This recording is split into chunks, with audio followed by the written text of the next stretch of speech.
Retour de l'FC pour la dernière partie avec Alpha Baldé, qui est donc le directeur du site 100% Foot et donc journaliste.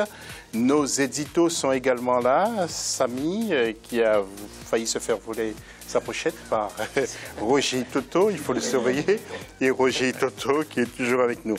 La question de l'AFC, que retenez-vous du dernier tour des éliminatoires de la CAN au Gabon? Comme d'habitude, vous intervenez sur nos réseaux sociaux. Europe et Amérique du Sud, des doutes pour certaines équipes, c'est le football international.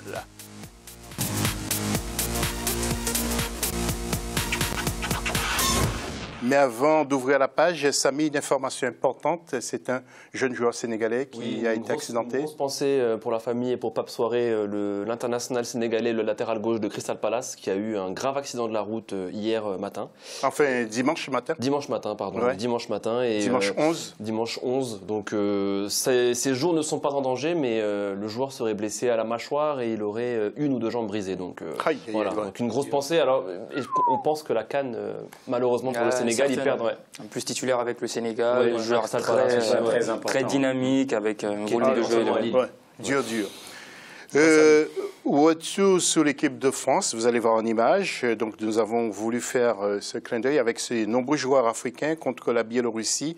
Donc, 0-0, ça a été très dur. Donc, ça démarre très mal pour l'équipe de France. Alpha Baldé, êtes-vous d'accord? On a l'impression que certains étaient en vacances comme Giroud. On a l'impression qu'ils étaient sur la plage des Baléares, toujours, ou des Antilles, ou une plage africaine. Ou qu'ils étaient encore à l'Euro et qu'ils n'avaient pas oublié cette défaite en finale. Ça dépend.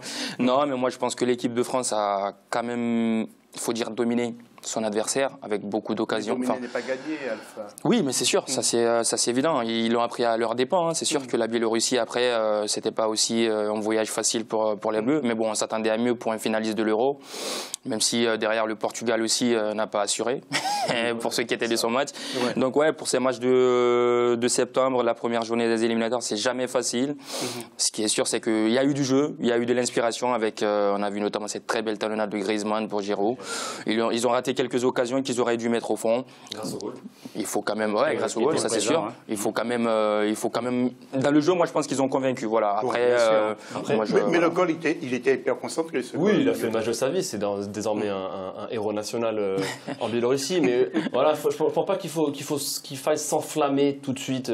C'est comme l'a dit Alpha, c'est aussi les pays de l'Est. Il faut se les coltiner en début d'éliminatoire. C'est solide. Ils ont une culture football. Ils savent jouer. Ils ont commencé plus tôt. Ils ont été des tours de prélimination. Voilà, ils étaient déjà dans le rythme. Et plein d'équipes se mordent les doigts là-bas. L'Espagne chute souvent aussi. On l'avait vu en Slovaquie. C'est quelque chose. C'est un bon point. Tout le monde aurait préféré la victoire en France, bien entendu, mais de là, le groupe de la France est quand même accessible. Elle a quand même le potentiel pour s'en sortir. Sur ce qu'ils nous ont montré sur l'Euro, c'est sûr que la valeur elle est là. Ouais, puis sur les possibilités des joueurs, normalement, la France devrait sortir de ce groupe.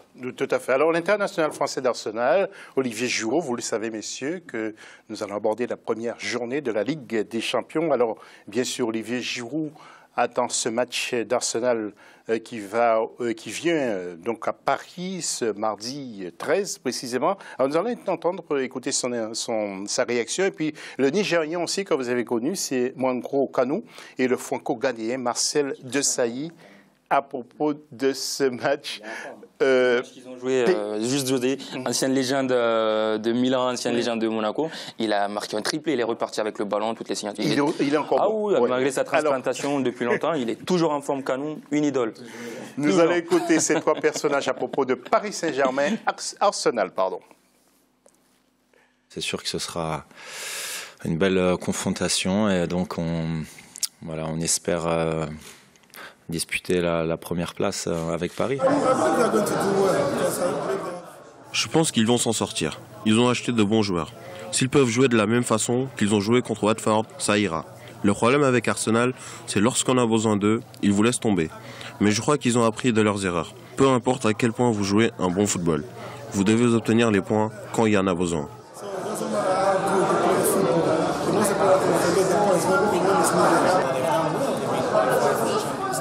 Arsenal a bien géré la qualification pour la Ligue des Champions comme à chaque fois. Il avait presque gagné contre Barcelone à Paris. Il ne manque plus grand-chose pour faire la différence. Ils l'ont presque eu la saison dernière, mais ils n'étaient pas constants. Ce n'est plus qu'une question de temps. Ils ont juste besoin d'être patients.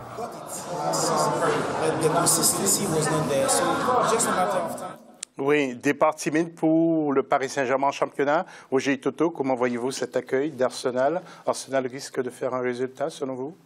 Non, je pense que Paris va se réveiller parce que c'est vrai qu'on voit cette équipe parisienne un peu timorée, un style de jeu, toujours garder la baballe, mais il leur manque un finisseur, Zlatan. On critique énormément, il manque parce que quand Zlatan était là, ils arrivaient à tenir le ballon, ils le cherchaient en profondeur, qui arrivait à garder le ballon et à lui seul qui arrivait à tirer 2 ou 3 défenseurs, mais en championnat. Et là, non, en championnat. Et là, on voit qu'il manque cet attaquant providentiel pour cette équipe parisienne. Mais moi, Arsenal de cette année, je trouve qu'elle est beaucoup plus mature, un groupe beaucoup plus solide. Je pense que ça va être très difficile pour Paris. Oui. Alors nous allons revenir justement sur les éliminatoires avec 4 groupes.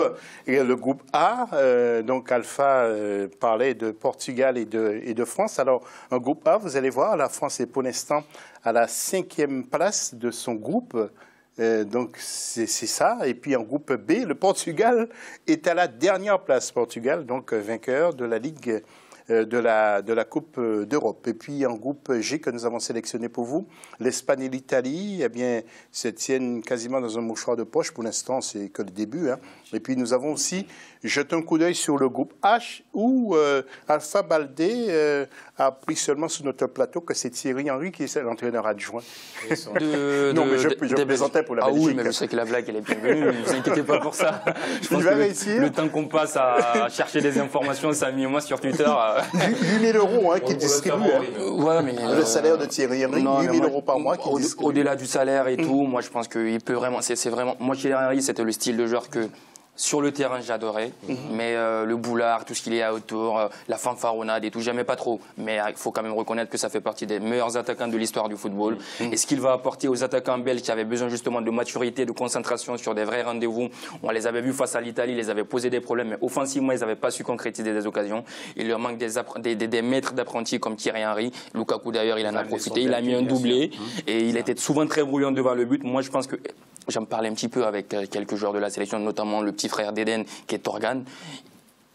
Il les donne beaucoup de conseils et les joueurs ils sont déjà très réceptifs. Ils sont très réceptifs. Il parle énormément. Il fait des frappes enroulées aussi, il paraît qu'il les conseille. Alors, l'Amérique du Sud, maintenant le Brésil. Samy, vous pensez que le Brésil devrait s'en sortir quand même? Sans le Brésil, il n'y a pas de football, Samy. On va voir les images. Les images du Brésil. La Coupe du Monde. Le Brésil ne rate pas la Coupe du Monde. C'est comme ça. Ils ne l'ont jamais raté. Et oui, en plus j'ai vu leurs 2 matchs là, de qualification. Ils sont quand même bien revenus. Ils ont pris 6 points. Ils ont quand même aussi, je pense qu'ils se sont découverts aussi une attaque. Parce que Neymar ne pouvait pas tout faire, mais avec les 2 petites pépites, avec Gabigol et Barbosa aussi qui a signé à l'Inter, je pense que le Brésil s'est découvert aussi une certaine efficacité offensive qui pourrait faire mal. Maintenant, attention, ce n'est pas le grand Brésil que l'on a connu, mais ça reste une équipe qui se qualifiera, je pense, pour la Coupe du Monde. Ce que j'allais dire, très important, l'équipe brésilienne, les joueurs se sont retrouvés depuis qu'ils ont changé l'entraîneur Dunga qu'ils avaient, et les joueurs ils étaient un peu en retenue. Quand on le voyait jouer, ils ne se libéraient pas. Là, on les a vus jouer, qui prennent plaisir d'être entre eux, donc en espérant que cette équipe, maintenant, va pouvoir aller vers l'avant. Ils ont Jésus dans leur équipe. Ah oui, en plus, il est là. Le petit Jésus, le petit qui va à City, magnifique. Quelquefois, ça peut jouer. C'est la lumière, quoi. Écoutons l'un des joueurs, Renato Augusto. Avant le match, c'était contre la Colombie. Nous sommes passés au-dessus des critiques au JO. Du statut de déchet, on est passé à celui de héros. C'est le football, mais parfois, je préfère faire mes propres autocritiques. Voilà, donc ce nouveau Brésil avec un nouvel entraîneur. Alors le Brésil qui a battu la Colombie 2-1. Alors pour l'instant, l'Uruguay est en tête du groupe, mais ça ne fait que commencer. Donc ça ne fait que commencer. Ils sont déjà quand même à 8 matchs, je crois. Hein. Ouais, c'est quand même pas mal. Il y a le Brésil qui est deuxième, l'Argentine est troisième, la Colombie aussi, et puis le Pérou qui est mal classé. J'aimerais bien voir le Pérou quand même. Oui, le Pérou, souvent, ils s'en sortent bien. Ils s'en sortent bien souvent dans les éliminatoires. Après, pour 5 qualifiés pour 10 participants, bon, c'est un peu, moi je trouve c'est un peu une mascarade cette qualification. C'est une aubaine pour eux. En Amérique du Sud, nous en Afrique, il y a 51 nations pour 5 qualifiés. C'est le débat que j'accepte pas parce que malheureusement en Afrique, ils ne montrent pas souvent lors des Coupes du Monde. C'est ça le problème. Quand tu qualifies les Africains en Coupe du Monde, ils s'arrêtent souvent en quart de finale. Je suis africain, moi je te le dis carrément. Je pense que ma couleur de peau le dit. Je vais pas vous le dire. Mais les Sud-Américains, ils sortent que le Brésil et l'Argentine. Déjà, si tu as deux porte-flambeaux qui te remportent des Coupes du Monde et qui sont souvent en demi-finale et chaque fois installés en finale, moi je pense que tu mérites largement d'avoir le contingent. Bon, après, il faut pas oublier que le 5e joue un tour préliminaire. Oui, donc il n'est pas forcément qualifié d'office. Contre l'Océanie, c'est gagné. C'est toi qui le dis. Pas contre le Maroc, en tout cas. Merci. Nous allons finir avec un gros plan sur Samy et Roger Toto, car j'ai juste une chose à vous dire au sujet de ces deux garçons. Et puis, à notre question, qu'en retenez-vous de ces derniers tours de la CAN? Lewis Bachama nous dit qu'il pense que le Gabon n'est pas prêt pour l'accueillir, cette CAN. Et peut-être Lewis aussi a oublié que le Gabon avait co-organisé la CAN avec la Guinée équatoriale en 2012 et ça avait bien marché. Il faut noter aussi qu'il y a des stades neufs pour accueillir la CAN 2017 au Gabon. Donc rassurez-vous, Lewis Bachama. Je voudrais juste terminer cette émission avec ces deux garçons, Samy Mochtabi et Roger Toto. Il s'est passé quelque chose pendant l'été qui vous concerne.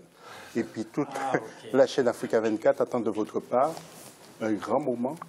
Avec des verres et des bouteilles. Pas d'alcool, s'il vous plaît. Aucun problème, du jus d'orange, il n'y a pas de souci. Voilà, merci d'avoir suivi cette émission. On se retrouve lundi prochain, même heure. Merci aussi à Alpha Baldé. Merci. Très bon moment.